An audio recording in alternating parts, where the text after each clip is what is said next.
अस्सलाम वालेकुम। कैसे हैं आप सभी लोग? उम्मीद है आप सब ठीक होंगे। अल्हम्दुलिल्लाह।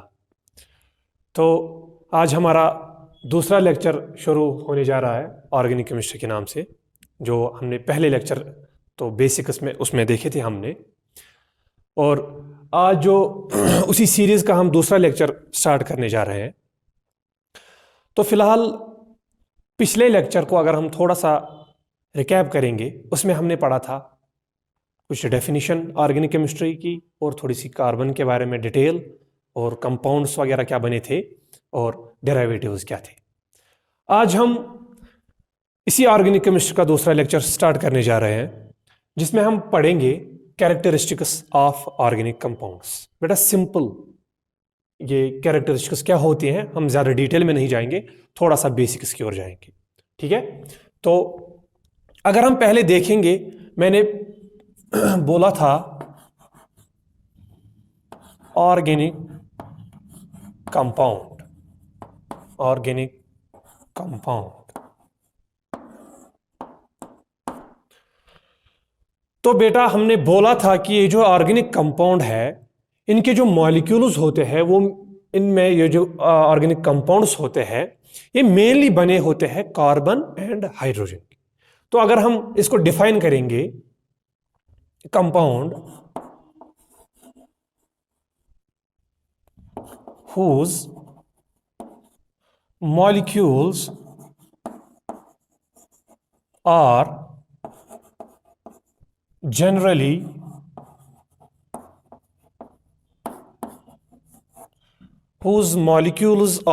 generally made of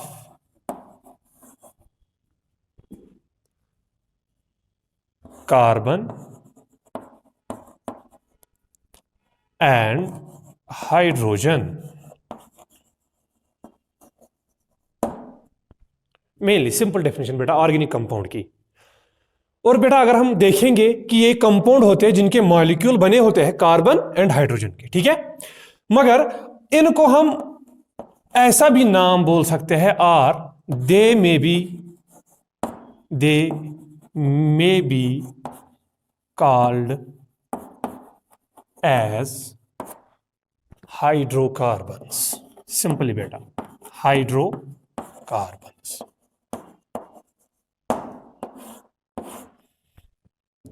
ठीक है बेटा, तो क्या बोला मैंने कि ये कंपाउंड्स होते हैं मेड अप ऑफ जनरली किसके, कार्बन और हाइड्रोजन। ठीक है, तो इसको हम और एक नाम भी दे सकते हैं, hydrocarbons. So if we say that these hydrocarbons are organic compound. Simple, okay. अब इसके कैरेक्टरिस्टिक्स देखते हैं। कैरेक्टरिस्टिक्स ऑफ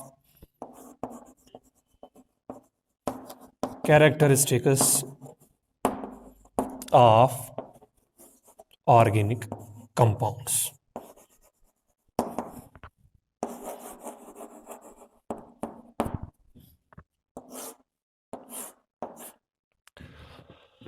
अगर हम बेटा पहला कैरेक्टरिस्टिक देखेंगे इस ऑर्गेनिक कंपाउंड का, वो होता है जनरली, हम जो कहते हैं कि ये जो ऑर्गेनिक कंपाउंड्स होते हैं, ये इनका मेल्टिंग पॉइंट और बॉइलिंग पॉइंट होता है वो लो होता है। क्यों बेटा? क्योंकि these organic compounds are generally made up of covalent bonds. जो इनके आपस में बॉन्ड होते हैं इन मॉलिक्यूल्स के, वो जनरली क्या होते हैं, कोवेलेंट बॉन्ड होते हैं। आपको पता होगा आयनिक बॉन्ड सबसे स्ट्रांग होता है बेटा। ठीक है, तो यहां पे कोवेलेंट बॉन्ड क्या होता है कि हमने पिछली बार जब जिक्र किया था बेटा, ये जो कार्बन होता है ये क्या होता है, टेट्रावैलेंट। ठीक है, टेट्रावैलेंट, मीनिंग दैट जो वैलेंस इलेक्ट्रॉन्स कार्बन के होते हैं बेटा, वो कितने होते हैं, वो 4 ही होते हैं। तो ऑक्टेट या डुप्लेट कम नहीं करता है। क्यों? हमने पिछले लेक्चर में वो देखा था। अब फॉर एग्जाम्पल अगर हम यही कार्बन देखेंगे, इसका इधर एक इलेक्ट्रॉन, वैलेंस इलेक्ट्रॉन। ठीक है बेटा, तो एक स्मॉलर एटम अगर आएगा इधर बॉन्ड बनाने के लिए, उसका भी लाजिमन होना चाहिए क्या, वो भी एक ही इलेक्ट्रॉन यानी उसका होना चाहिए, मोनोवैलेंट एटम होना चाहिए। फॉर एग्जाम्पल अगर हम हाइड्रोजन ले लेंगे, हाइड्रोजन, तो हाइड्रोजन के पास एक इलेक्ट्रॉन, हाइड्रोजन के पास और एक इलेक्ट्रॉन, हाइड्रोजन के पास और एक अपना इलेक्ट्रॉन। तो कार्बन ये म्यूचुअली शेयर करते हैं ये इलेक्ट्रॉन्स और कोवेलेंट बॉन्ड अराइज होता है। मीनिंग कि कोवेलेंट बॉन्ड जो होता है वो due to mutual sharing of electrons between the two atoms होता है। ठीक है, तो और एक फॉर्मेशन अगर हम देखेंगे इस कोवेलेंट बॉन्ड की, एक और पॉइंट कंसिडरेशन में आप रखिए कि जब कोवेलेंट बॉन्ड बनेगा तो difference in electronegativity between these atoms should be smaller, तभी ये कोवेलेंट बॉन्ड बनेगा। ठीक है, तो हमने कोवेलेंट बॉन्ड देखा कि mutual share of electrons, sharing of electrons हो गया। ठीक है, तो जनरली हम अगर कैरेक्टरिस्टिक्स ऑफ ऑर्गेनिक कंपाउंड्स देखते हैं, इनका मेल्टिंग और बॉइलिंग पॉइंट क्या होता है? जनरली लो। क्यों? बिकॉज बॉन्ड्स कौन से होते हैं? Covalent bonds. ठीक है, melting point and boiling point of organic compounds is generally low. Melting point and boiling point of organic compounds is generally लो। ठीक है, अगर हम रीजन देंगे इसका क्या?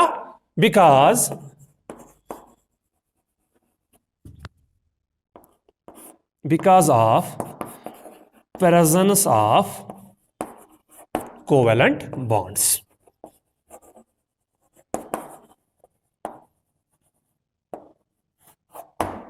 बेटा एक कैरेक्टरिस्टिक ये आ गया।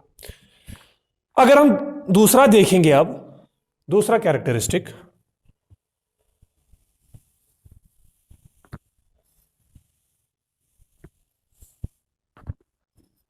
आप देखिए दूसरा कैरेक्टरिस्टिक,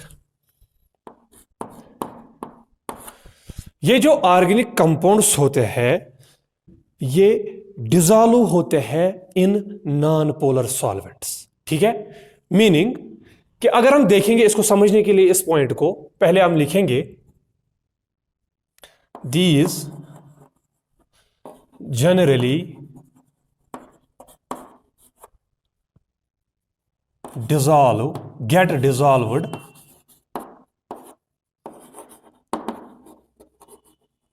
in non-polar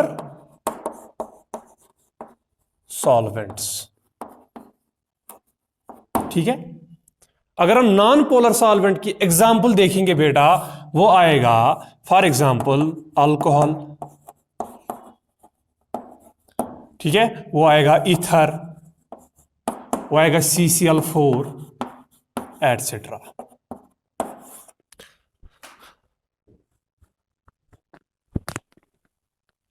सॉरी, तो क्या देखा हमने? These generally get dissolved in non polar solvents, for example alcohol, ether और CCl4। अगर हम देखेंगे बेटा, ये जो अल्कोहल और ईथर है ये भी खुद ब खुद क्या ऑर्गेनिक कंपाउंड है। तो अगर हम ऐसा भी लिख सकते हैं कि ये जो ऑर्गेनिक कंपाउंड्स है ये डिसॉल्व होते हैं किसमें? ऑर्गेनिक कंपाउंड्स में ही वापस, मगर वो क्या होते हैं? Non polar solvents. ठीक है, नॉन पोलर सॉल्वेंट्स। ठीक, अब सवाल यह आता है कि ये वाटर में डिसॉल्व क्यों नहीं होते हैं? क्योंकि हमें पता है कि अगर हमने सुना होगा कि पोलर डिसॉल्व्स पोलर। ठीक है, polar dissolves polar and non polar dissolves non polar. ठीक है, जनरली अगर हम देखते हैं ये जो ऑर्गेनिक कंपाउंड्स होते हैं बेटा, ऑर्गेनिक कंपाउंड्स ये होते हैं नॉन पोलर। क्या होते हैं? Non polar. तो इसका सीधे ही मतलब यह हुआ कि यही ऑर्गेनिक मॉलिक्यूल्स अगर नॉन पोलर है तो ये नॉन पोलर सॉल्वेंट में ही डिसॉल्व होंगे। ठीक है, नॉन पोलर सॉल्वेंट्स में ही डिसॉल्व होंगे। ठीक, और एक रीजन बेटा अगर हम देखेंगे,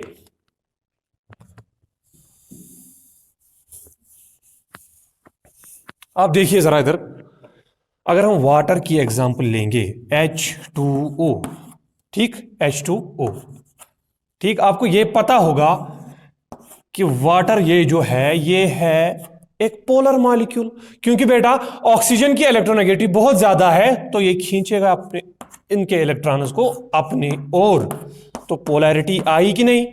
ठीक है, पोलैरिटी आई। वो पोलर क्या है, सॉरी ये वाटर क्या है, वाटर एक पोलर सॉल्वेंट है, पोलर सॉल्वेंट है। सो अगर ये पोलर है मगर नॉन पोलर कौन होते हैं, ऑर्गेनिक कंपाउंड्स, तो ऑर्गेनिक कंपाउंड्स इस वाटर में डिसॉल्व नहीं होंगे। ठीक है, हो गया ये दूसरा characteristic, that they generally get dissolved in non polar solvents. इसके बाद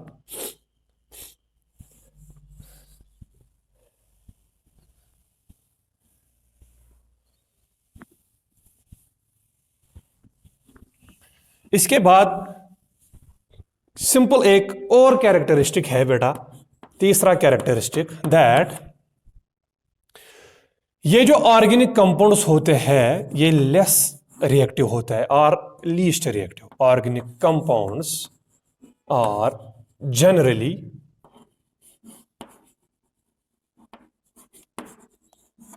लेस रिएक्टिव, लेस रिएक्टिव। ठीक है, एक्सेप्ट RDX। ठीक है, ये जो क्या होते हैं ऑर्गेनिक कंपाउंड्स लेस रिएक्टिव होते हैं मगर except some, for example RDX। तो बेटा अगर आप देखोगे RDX जो होता है ये भी एक ऑर्गेनिक कंपाउंड ही होता है, ऑर्गेनिक कंपाउंड। ठीक है, ऑर्गेनिक कंपाउंड। इसको हम और एक नाम से भी पुकार सकते हैं बेटा, ये एक्सप्लोसिव ऑर्गेनिक कंपाउंड है ना, आपने सुना होगा, इसके डिमोलिशन वगैरह करते हैं इससे, तो ऑर्गेनिक कंपाउंड ही है ये, तो इसको हम और एक नाम से पुकार सकते हैं, हेक्सोजन। बेटा हेक्सोजन, एक और नाम किसका, RDX का, कौन सा, हेक्सोजन। तो बेटा अगर हम देखेंगे, हमने पहले ही बोला ये जो ऑर्गेनिक कंपाउंड्स होते हैं इनमें जनरली क्या होते हैं, कार्बन एंड हाइड्रोजन, और नाइट्रोजन भी पाया जाता है। तो बेटा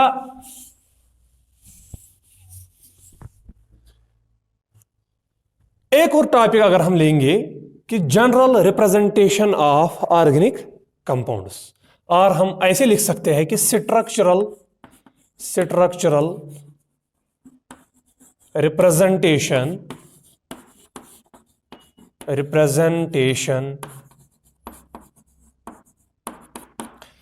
स्ट्रक्चरल रिप्रेजेंटेशन ऑफ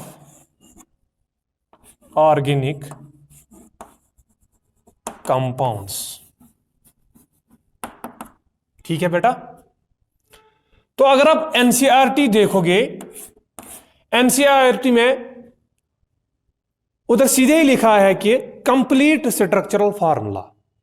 ठीक, हम कैसे इसको रिप्रेजेंट कर सकते हैं, एक मॉलिक्यूल को, एक ऑर्गेनिक कंपाउंड को कैसे रिप्रेजेंट कर सकते हैं, तो कंप्लीट उसमें फॉर एग्जांपल उसके बॉन्ड कितने हैं, एटम्स कितने हैं, कौन सा अटैच और कौन सा एटम अटैच है, वो कंप्लीट उसका स्ट्रक्चर रिप्रेजेंटेशन आता है। मगर अगर हम इसको थोड़ी सी ऐसे सीखेंगे कि हम पहले देखेंगे कि कौन कौन से तरीके से हम इन ऑर्गेनिक कंपाउंड को रिप्रेजेंट कर सकते हैं। तो पहला एक अगर हम देखेंगे, पहला अगर मॉलिक्यूलर फार्मूला, मॉलिक्यूलर फार्मूला बेटा, तो जनरली सिंपली बेटा ये एक सिंपल एक मॉलिक्यूलर फार्मूला है। फॉर एग्जांपल अगर तो पहले अगर इसकी डेफिनेशन देखेंगे, ये ओनली क्या करता है, रिप्रेजेंट्स only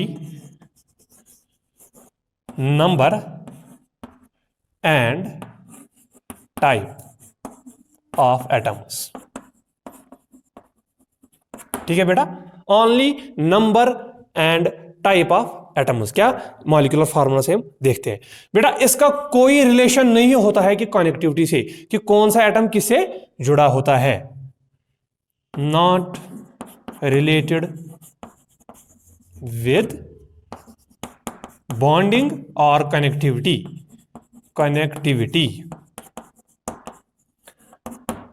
ठीक है बेटा, फॉर एग्जाम्पल अगर हम एग्जाम्पल इसकी लेंगे, C2H4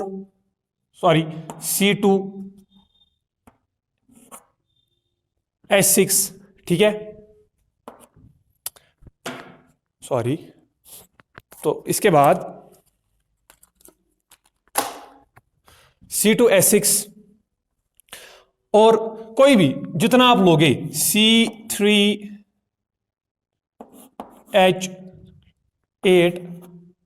ठीक है, एटसेट्रा। ठीक है बेटा, जनरली हम क्या देखते हैं इसमें, मॉलिक्यूलर फार्मूला, ठीक, atoms and number of atoms. ठीक है, तो दूसरा लेविस फार्मूला। लेविस फार्मूला क्या होती है बेटा? लेविस फार्मूला ये रिप्रेजेंट करता है कि कितने एक कंपाउंड के लोन पेयर कितने हैं, बॉन्ड पेयर कितने हैं, इतने बॉन्ड्स कितने हैं इसके। ठीक है, तो अगर हम देखेंगे shows bond pairs, lone pairs, ठीक है, बॉन्ड कितने हैं, लोन पेयर्स कितने, and atoms, number of atoms. ठीक है बेटा, सिंपल। फॉर एग्जाम्पल हम लेंगे CH3 CH2OH।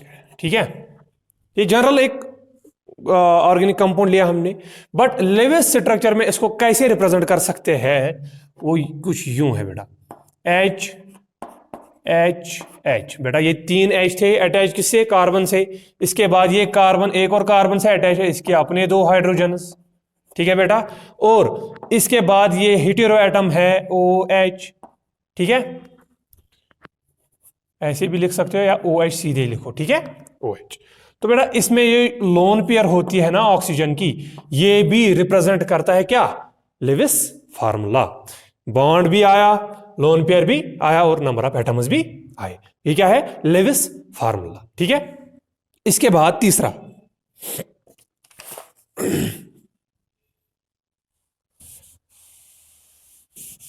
इसके बाद हम देखेंगे कंडेंस्ड फार्मूला बेटा।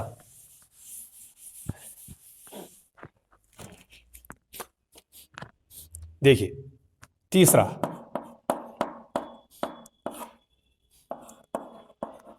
Condensed formula.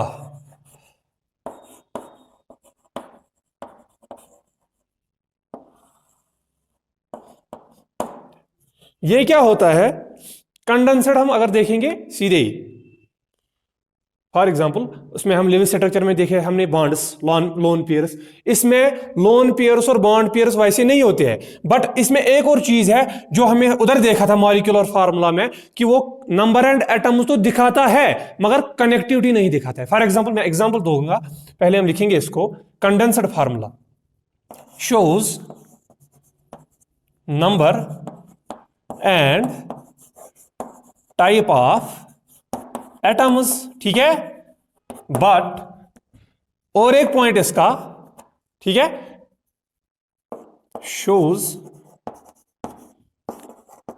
कनेक्टिविटी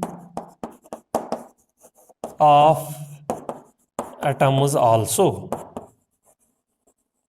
ठीक है, एग्जाम्पल हम लेंगे, मॉलिक्यूलर फार्मूला हमने सीधे ही लिखी थी C2H6 बेटा, ध्यान रखना ध्यान रखना, कनेक्टिविटी समझा रहा हूं बेटा।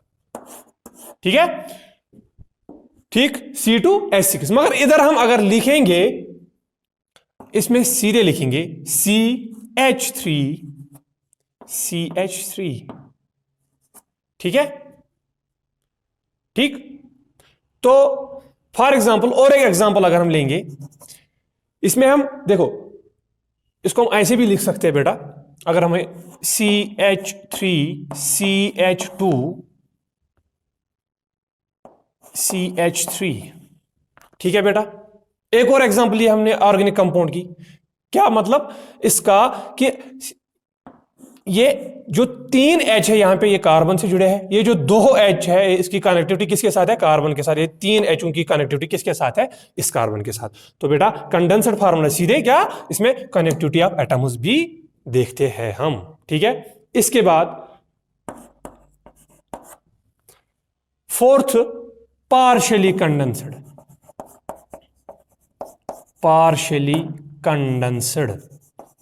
फार्मूला। Partially condensed formula. अगर हम देखेंगे बेटा ये कंडेंस्ड ही होता है, कंडेंस्ड ही होता है, मगर इसमें क्या करते हैं, इसमें सम बॉन्ड पेयर्स या लोन पेयर्स आर रिप्रेजेंटेड। ठीक है बेटा, आर रिप्रेजेंटेड। ठीक, फॉर एग्जाम्पल बेटा इसकी एग्जाम्पल मैं इधर दिखाता हूं आपको। CH3 CH2OH लिए हमने एग्जाम्पल। बेटा है यहां पे कंडेंस्ड ही है ना, कनेक्टिविटी है ना, मगर पार्शियली कंडेंस्ड में कैसे दिखाते हैं इसको, CH3 CH2OH। हमने कुछ इसकी लोन पेयर भी देखी और बेटा क्या देखी, बॉन्ड पेयर भी। ये क्या रही, ये रही कंडेंस्ड फार्मूला बेटा जो हमने ऊपर पढ़ी, कंडेंस्ड। ठीक है, बट ये क्या है, पार्शियली कंडेंस्ड ही होता है, मगर इसमें हम लोन पेयर भी या बॉन्ड पेयर भी दिखा सकते हैं। ठीक है, ये चार हो गए ये। इसके बाद बेटा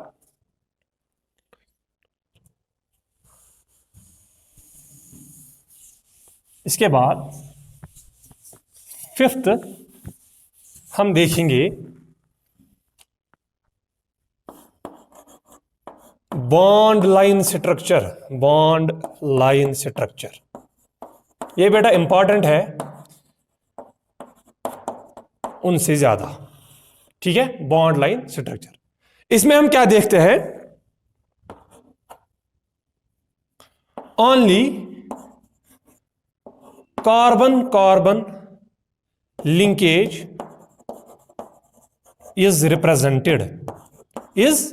रिप्रेजेंटेड, ठीक है, कार्बन कार्बन लिंकेज हम इसमें दिखाते हैं। ठीक है, इसमें हम ये भी दिखा सकते हैं, फॉर एग्जाम्पल अगर एक लॉन्ग चेन है कार्बन एटम्स की, ये जुड़े हुए हैं, तो हम इसको एक जिगजैग लाइन में दिखा सकते हैं। फॉर एग्जाम्पल अभी मैं एग्जाम्पल करके दिखाऊंगा। Long carbon carbon chain is shown in zigzag pattern.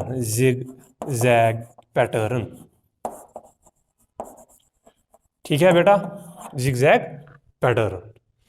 तीसरा पॉइंट इसमें, अगर कोई हेटेरो एटम होगा, hetero atom is always represented, hetero atom is always represented, hetero atom is always represented. ठीक है, एक और पॉइंट इसमें अगर हम देख सकते हैं, हमें पता है कि सिंगल बॉन्ड में क्या होती है, एक सिंपल लाइन। ठीक है, डबल बॉन्ड अगर हो गया तो दो लाइंस। ठीक है, अगर ट्रिपल बॉन्ड हो गया तो 3 डैशेस। ठीक है, तो हम ये भी लिख सकते हैं कि double and triple bonds are shown or represented by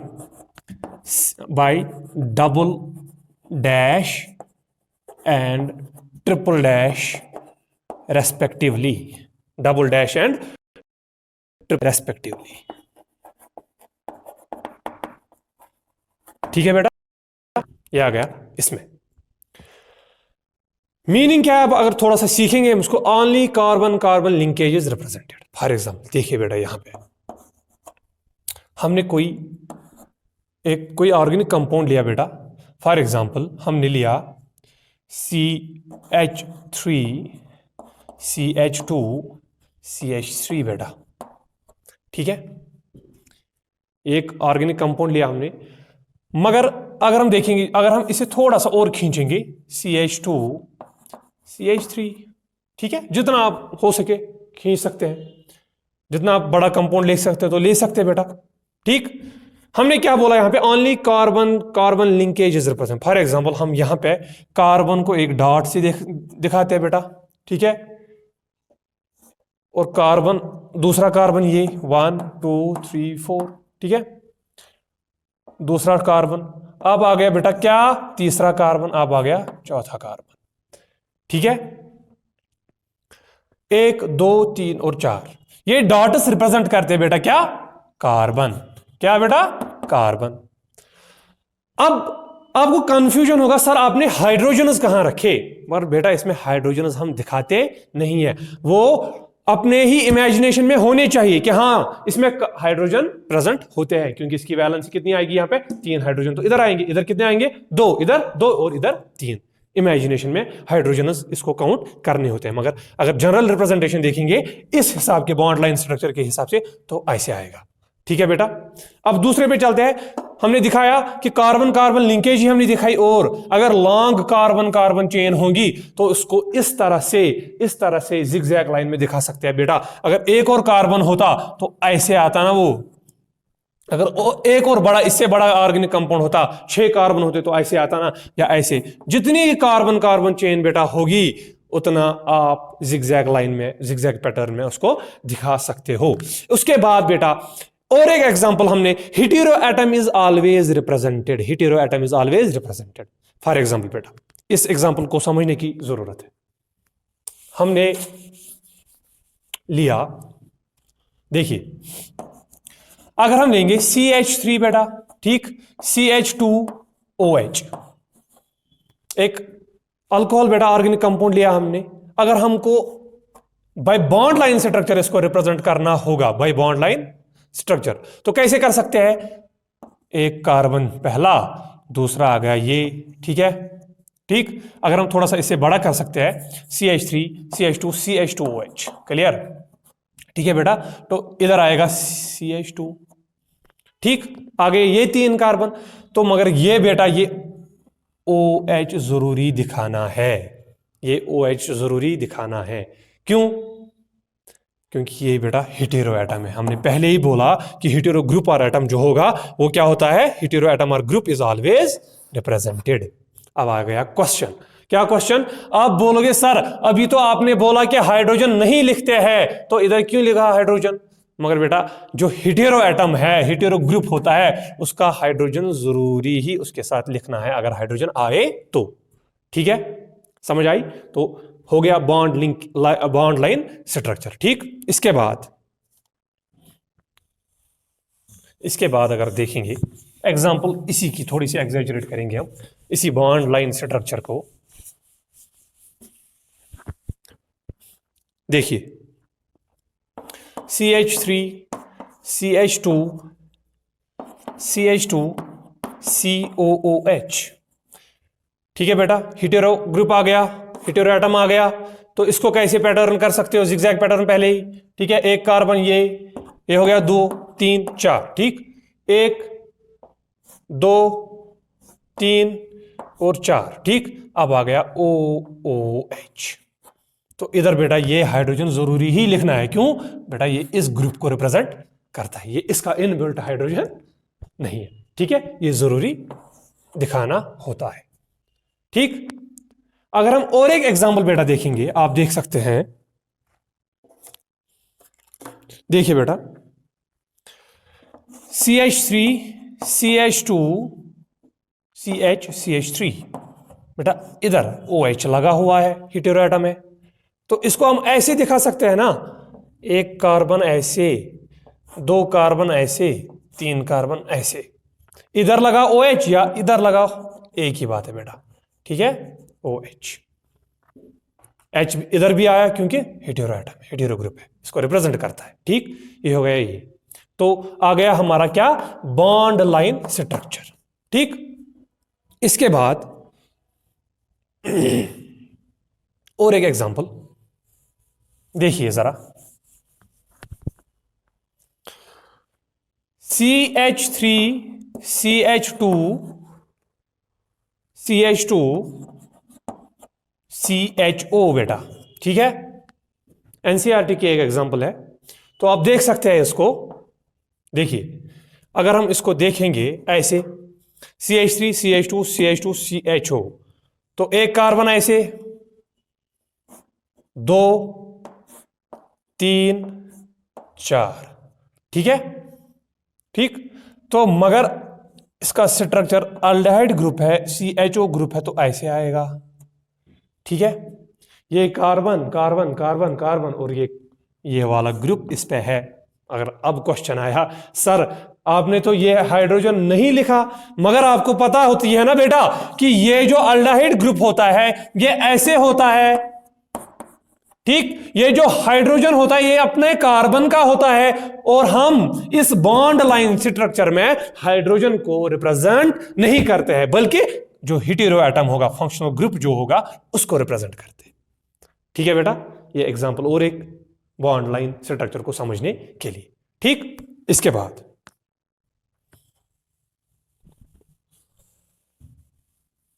हम देख सकते हैं यही bond line structure in cyclic compounds also, in cyclic compounds also. For example आप लिख सकते हैं CH2 CH2 CH2, अगर ऐसे इसको रिप्रेजेंट करेंगे बेटा इन मोर प्रिसाइज वे,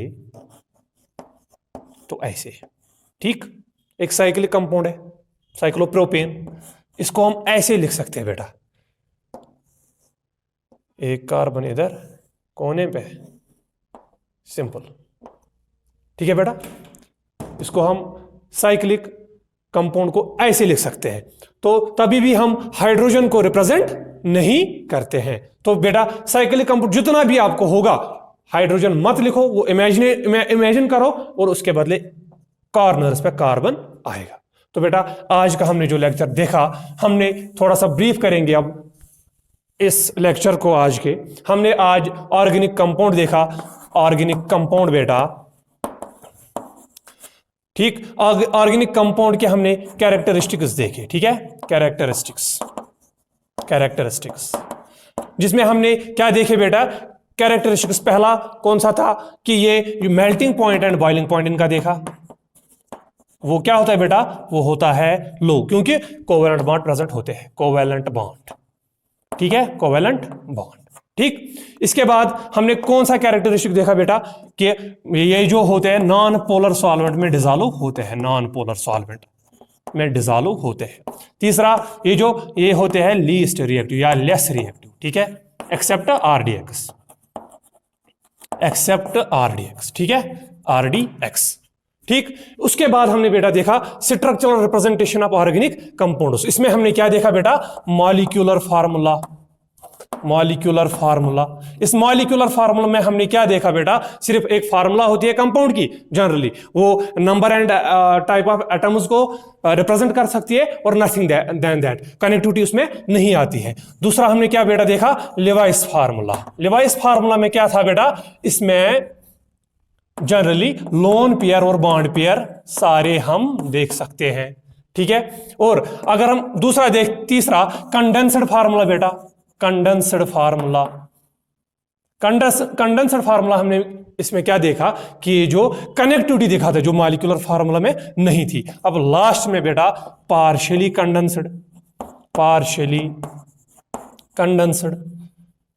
कंडेंस्ड में हमने क्या देखा कि ये कंडेंस्ड ही होता है, मगर इसमें हम कुछ लोन पेयर और बॉन्ड पेयर दिखा सकते हैं। और लास्ट का जो था फिफ्थ वाला, वो था बॉन्ड लाइन फार्मूला या स्ट्रक्चर, बॉन्ड लाइन फार्मूला। इस बॉन्ड लाइन फार्मूला में हम सिर्फ रिप्रेजेंट करते हैं किसको, कार्बन को, बाय ए डॉट, ठीक है। हाइड्रोजन जो उसके होते हैं वो हम रिप्रेजेंट नहीं कर सकते हैं, और जो लंबी कार्बन चेन होती है उनको हम जिगजैग पैटर्न में बेटा रिप्रेजेंट कर सकते हैं। और उसके बाद हेटेरो एटम इसमें जरूरी लाना ही है, वो तो दिखाना ही है। और अगर डबल बॉन्ड या ट्रिपल बॉन्ड होगा बेटा, डबल बॉन्ड और ट्रिपल बॉन्ड को भी 2 डैश या 3 डैश से रेस्पेक्टिवली क्या रिप्रेजेंट करना है। तो आज ये हमारा लेक्चर हो गया दूसरा। इसके बाद हम आगे जाके देखते हैं और क्या क्या पढ़ना होगा इसमें। तो उम्मीद है कि आपको ये समझ आया होगा। Okay, thank you, Allah Hafiz.